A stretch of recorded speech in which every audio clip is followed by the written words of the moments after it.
नमस्कार दोस्तों, मैं राहुल कर्ण स्वागत करता हूं आपका शास्त्रीय ज्योतिष के इस चैनल में, जिसका की नाम है ज्योतिष राज। दोस्तों, ज्योतिष एक बहुत ही प्राचीन विद्या है। इसका इतिहास समय के सीमा के पार जाता है। हजारों साल पुराना होने की वजह से इसमें कई सारी किंवदंतियां जुड़ती चली गई।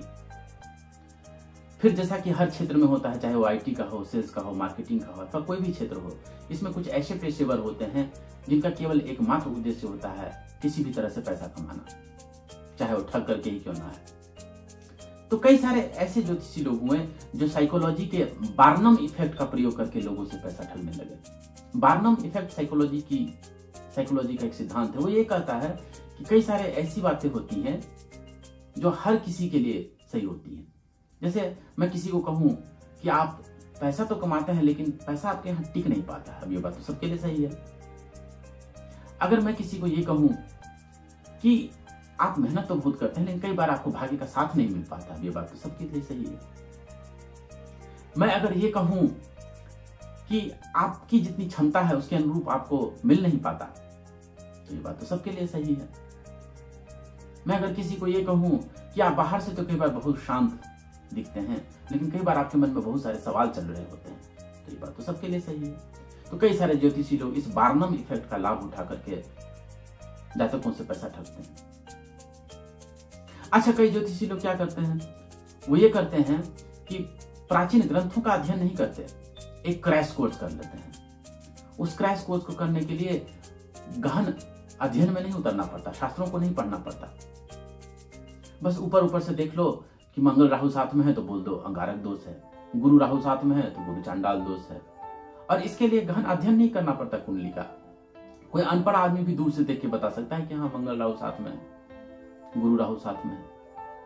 और मैंने आपको कई सारे ऐसे वीडियो बना करके दिखाए जिसमें मैंने कई सारे ऐसे लोगों की कुंडलियां दिखाई जिनके कुंडलियों में इस प्रकार के दोष थे, लेकिन उन्हें किसी प्रकार का, उनकी जिंदगी में किसी प्रकार का कोई वैसा कष्ट नहीं आया जैसा कि ज्योतिषी लोग आपको बताते हैं। ऐसे ज्योतिष नहीं किया जाता बंधु। किसी की कुंडली का विश्लेषण करने के लिए अनेक ग्रंथों का अध्ययन करना पड़ता है, अनेक शास्त्रों को पढ़ना पड़ता है और उस कुंडली पे भी बहुत समय देना पड़ता है। मुझे एक कुंडली को देखने में कम से कम 4 से 5 घंटे लगते हैं, क्योंकि शास्त्रों का अध्ययन करना पड़ता है। रामचरितमानस में भरत जी के लिए एक बहुत ही प्यारी बात कही गई है। हिय सुमरी शारदा सुहाई, मानस ते मुख पंकज आई, विमल विवेक धर्म नयसाली, भरत भारती मंजू मराली। अर्थात भरत जी ने सरस्वती जी का स्मरण किया और वो उनके हृदय से उनके वाणी पे आ विराजी। फिर तो उनकी वाणी ऐसी हुई जो निर्मल ज्ञान से परिपूर्ण थी, धर्म और नीति से परिपूर्ण थी। उनकी वाणी ऐसी सुशोभित हुई जैसे सफेद हंसिनी सुशोभित होती है। तो शास्त्रों का अध्ययन करना पड़ता है, सरस्वती की उपासना करनी पड़ती है। बिना सदग्रंथों का अध्ययन किए केवल ऊपर ऊपर से बस 2 मिनट में कुंडली देख करके अगर आप बता देते हैं तो अब कैसे आपकी बात सही होगी। अच्छा, फिर कुछ ऐसे ज्योतिषी लोग आए जिनका एकमात्र उद्देश्य था कि कैसे लोगों से पैसा कमाया जाए। तो उनकी साठगांठ थी कुछ रत्न के विक्रेताओं से। तो उनका केवल एक उद्देश्य रहता है कि किसी तरह से आपको उपाय के चैप्टर आप में अनेक दोष दिखा दिया जाए आपकी कुंडली में, और फिर बोला जाए कि हमारे ये रत्न धारण करो, ये रत्न खरीदो हमसे, ये रुद्राक्ष खरीदो हमसे। और वैसा करने से उन्हें रत्न विक्रेताओं से उत्कोच मिलता है। अच्छा, तो कई बार इसकी वजह से कई सारे ज्योतिष, और मैं ये नहीं कहता कि सारे ज्योतिषी ऐसे होते हैं, लेकिन कई सारे लोग ऐसा करते हैं कि वो देखते हैं कि अच्छा, इस जातक के लिए तो मूंगा लाभप्रद रहेगा, लेकिन इस व्यक्ति पहले ही उसके गले में देख लेता, अच्छा इसके गले में तो पहले से मूंगा है, अथवा इसके हाथ में तो पहले से अंगूठी है, तो फिर तो उसका मूंगा बिकेगा नहीं। अगर ये बोल दे कि मूंगा धारण करना चाहिए आपको, तो बोलेंगे ना ना ना, मूंगा से क्या होगा, आपको पुखराज धारण करना चाहिए ताकि उसका पुखराज दिखे। ऐसा ऐसा काम करते हैं। अच्छा, कई सारे ज्योतिषी लोग क्या करते हैं, अब कई बार ऐसा होता है कि कोई जातक ऐसा होता है जिसकी नौकरी चली गई है, वो बेचारा परेशान है कि अगली नौकरी कब मिलेगी। वो पहले से इतना दुखी है, लेकिन ज्योतिष जी बोला है ना, जब तक आप मेरी फीस नहीं भरेंगे तब तक मैं आपकी कुंडली नहीं देखूंगा। अब बेचारा वो पहले से परेशान है और ज्योतिषियों की फीस कम नहीं होती है। तो इस तरह से एक परेशान आदमी का खून चूस करके पैसा कमाना है, ऐसी स्थिति आ गई है। ऐसे ज्योतिषी लोग जो हैं पानी एकदम छान छान के पीते होंगे, एकदम रिवर्स ऑस्मोसिस किया हुआ आरओ वाला पानी पीते होंगे, लेकिन खून बिना छाने पी जाते हैं। ऐसा करोगे जातकों के साथ, इस तरह से खून चूस के पैसा कमाओगे, ऐसी स्थिति आ गई है। हम लोग इतना नीचे गिर गए हैं। नहीं दोस्तों, ऐसा करने से अगर जातक ये देखता है कि ज्योतिष मुझे ठग रहा है, ज्योतिषी मुझे सही बात नहीं बता पा रहा है, तो उसके मन में ये बात नहीं आती कि ये ज्योतिषी खराब है। उसके मन में ये बात आती है कि पूरा ज्योतिष शास्त्र ही एक ठगी की विद्या है। इससे ज्योतिष शास्त्र बदनाम होता है।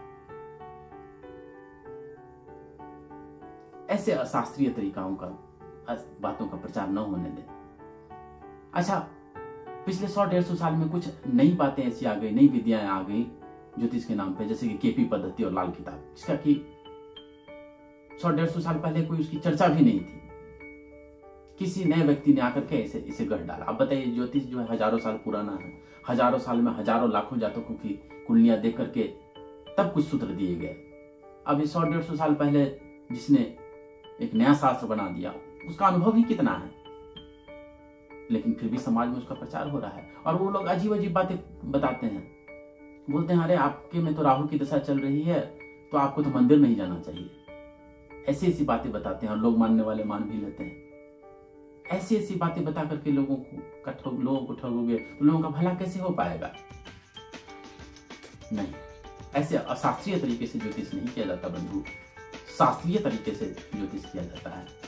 गीता के 16वें अध्याय में एक बहुत प्यारी बात कही है भगवान श्री कृष्ण ने। वो कहते हैं, यह शास्त्र विधि मुत्सृज्य वर्तते कामकारतः न स सिद्धिम अवाप्नोति न सुखं न पराम गतिम्। अर्थात जो शास्त्र विधि की अवहेलना करके अपना मनमाना आचरण करते हैं, न उसे सिद्धि मिलती है, न सुख मिलता है, न उसे कोई परम गति मिलती है।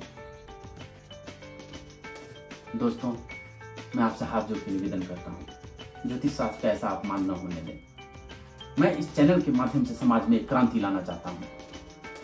मैं चाहता हूँ कि आज के बाद कोई भी ज्योतिषी अगर आपको कुंडली में कुछ दोष दिखा करके डराने धमकाने की कोशिश करे कि आपकी जिंदगी बर्बाद हो जाएगी, आपके साथ ऐसा बुरा होगा, वैसा बुरा होगा, तो उससे पूछे कि भाई इतने सारे प्राचीन ग्रंथ हैं, कोई 2-4 श्लोक भी तो दिखाओ किसी ग्रंथ में, जो आप कह रहे हैं कि ऐसी स्थिति होती है ग्रहों की तो जिंदगी बर्बाद हो जाता है, तो मुझे दिखाओ किस ग्रंथ में कहाँ लिखा हुआ है कि ऐसी स्थिति हो तो जिंदगी बर्बाद होने की नौबत आ जाएगी। और अगर ऐसे कोई श्लोक नहीं दिखा सकते किसी भी प्राचीन ग्रंथ में, तो इस तरह से दोषों के नाम लेकर के जातकों को डराना धमकाना बंद करो। क्योंकि जातक का हृदय कई बार बहुत कोमल होता है। कुछ ज्योतिषी बता देते हैं कि आपकी कुंडली में ऐसा दोष है, फिर उसके दिल में वो बात बैठ जाती है, दिन रात उसके दिमाग में वही बातें चलने लगती है, उसके दिल में वो बात घर कर जाती है। ज्योतिषी का काम बहुत ही जिम्मेदारी का काम है। ज्योतिष से समाज का महान कल्याण हो सकता है। मैं आपसे निवेदन करता हूं कि शास्त्रीय ज्योतिष को फैलाने में मेरी मदद करें और आप भी इस पुनीत कार्य में सहभागी बने। ज्योतिष रहस्य पे बने रहने के लिए आपका बहुत बहुत धन्यवाद।